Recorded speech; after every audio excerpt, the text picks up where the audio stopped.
난소는 자궁의 양측에 하나씩 위치한 여성 생식기관 중 하나다. 엄지손가락 정도의 작은 크기로 난자를 배출하거나 여성 호르몬을 분비하며 월경과 임신, 신체 대사 등에 관여하는 중요한 생식기관인데 이곳에 발생하는 악성 종양을 난소암이라고 한다. 난소암은 여성암 중 발병률 8위에 해당하지만 여성암 중 가장 예후가 좋지 못한 암으로 알려져 있다. 난소암은 난소에 생기는 악성 종양을 얘기합니다. 난소는 원래가 다양한 종양이나 물혹이 생길 수가 있는 기관인데요. 그중에서도 악성 종양은 약 5에서 10% 정도 비율을 차지하고 이것은 연령대마다 좀 다른데요. 50대에서 70대 사이의 중장년층 여성들에게서는 이 난소암이 발생할 위험이 좀 높기 때문에 중장년층 여성의 건강을 위협하는 요인으로 생각할 수 있습니다. 난소암이 지속적으로 증가하고 있다. 빨라진 초경, 고령 임신, 저출산 등이 발병 증가의 주요 원인으로 추정되고 있으며 주로 5, 60대 여성에게서 발생하던 양상을 벗어나 최근에는 젊은 층에서도 발병률이 늘고 있어 주의가 필요한데 오늘 TV 주치에서는 여성의 건강을 위협하는 난소암에 대해 자세히 알아본다. 난소암은 암이 상당히 진행될 때까지 특별한 증상이 없는 탓에 조용한 암살자라 불릴 정도로 악명이 높다. 난소암에 동반하는 증상으로는 복부 팽만이나 더부룩함, 하복부 통증, 메스꺼움, 변비 등이 꼽히는데 조기 난소암에서는 이런 증상마저 없는 경우도 많다. 초기에 발견하면 5년 생존율이 90%를 넘지만 환자의 3분의 2가량이 3기 이후에야 진단을 받는다. 네, 어디가 불편해서 오셨어요? 네, 올해 초부터 오른쪽 아랫배가 아프더니 한 달 전부터는 뭐가 만져지는 것 같은 느낌이 들어왔습니다. 배가 어떻게 아프셨어요? 쿡쿡 쑤시면서요. 이렇게 뭐가 누르는 듯하게 아프거든요. 그러면 혹시 질 출혈은 없으셨어요? 아니면은 질 분비물이 더 안 좋아지거나? 특별히 그런 일은 없었습니다.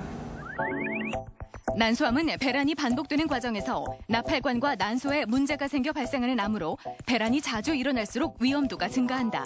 따라서 저출산과 불임이 난소암의 위험인자로 알려져 있으며 이외에도 가족력, 과체중, 골반염, 자궁 내막증의 병력도 위험인자에 손꼽힌다.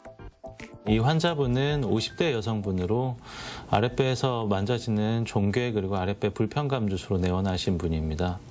저희가 배를 촉진해 봤을 때도 아랫배에서 공 모양이 한 15cm 정도 되는 종괴가 촉진이 됐었고요. 초음파 검사를 시행했을 때도 여러 개의 방을 보이는 다방성의 난소 종괴가 관찰이 되었습니다. 저희가 다음에 시행할 검사로는 CT 그리고 피검사, 종양 표지자 검사를 통해서 이것이 진짜로 암일지 아니면 다른 양성 종양일지에 대해서 감별을 좀 해야 되고 이후에 수술적인 치료가 필요하기 때문에 수술적 치료도 계획을 해야겠습니다. 난소암이 의심되는 경우 골반 진찰을 하게 되고 이때 종양이 촉진되면 질 초음파 검사를 시행해 종양의 크기와 모양 등을 확인한다. 그리고 혈액 검사를 통해 악성 가능성 여부를 예측할 수 있으며 난소암의 최종적인 진단은 조직 검사를 통해 이루어지는데 암의 진행 정도와 전이 유무, 종류 등을 판별할 수 있고 컴퓨터 단층 촬영을 통해 다른 장기 전이 유무를 확인할 수 있다. 이제 수술한 지 한 1년 정도 됐는데요. 네. 아랫배가 좀 많이 아프거나 아니면 소화가 잘 안 되거나 뭐 구역질이 있거나 이런 불편한 증상은 없으셨어요? 네, 특별히 그런 증상은 없었어요. 예, 요새 운동은 많이 하고 계세요? 몸이 좀 많이 힘들어서 금방 지치고 그래서 올해는 못하고 조금씩 10분씩 20분씩 막 걷기 운동하고 있어요. 그럼 요새 기분은 좀 괜찮으세요? 그러니까 뭐 갱년기 증상이 오거나 우울감이 좀 오거나 하진 않으세요? 요즘에 좀 우울하기도 하고요. 그리고 지난번보다 갱년기 증상이 더 심해지긴 했어요. 난소암은 다른 암보다 진행이 빠르고 재발률이 높은 편이다.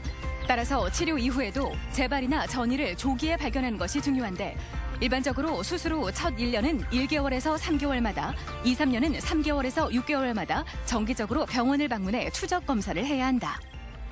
이 환자분은 약 1년 전에 난소암에 대해서 수술을 받고 그리고 항암 치료까지 완료를 한 분입니다. 그리고 지금 추적 관찰을 계속 지속을 하고 있고요.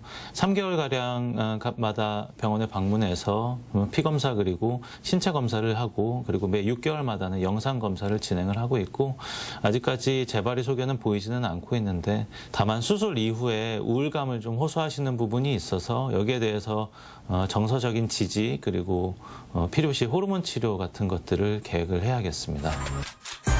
난소암의 기본적인 치료법은 수술 치료다. 하지만 수술이 힘든 환자의 경우 항암 화학요법을 먼저 시행한 후 수술 치료를 할 수도 있다. 수술 후 난소암 조직이 얼마나 남아있는지가 환자의 예후를 결정하는 데 가장 중요한 요인인 만큼 암 조직이 남지 않도록 가능하면 많은 종양을 제거해야만 한다.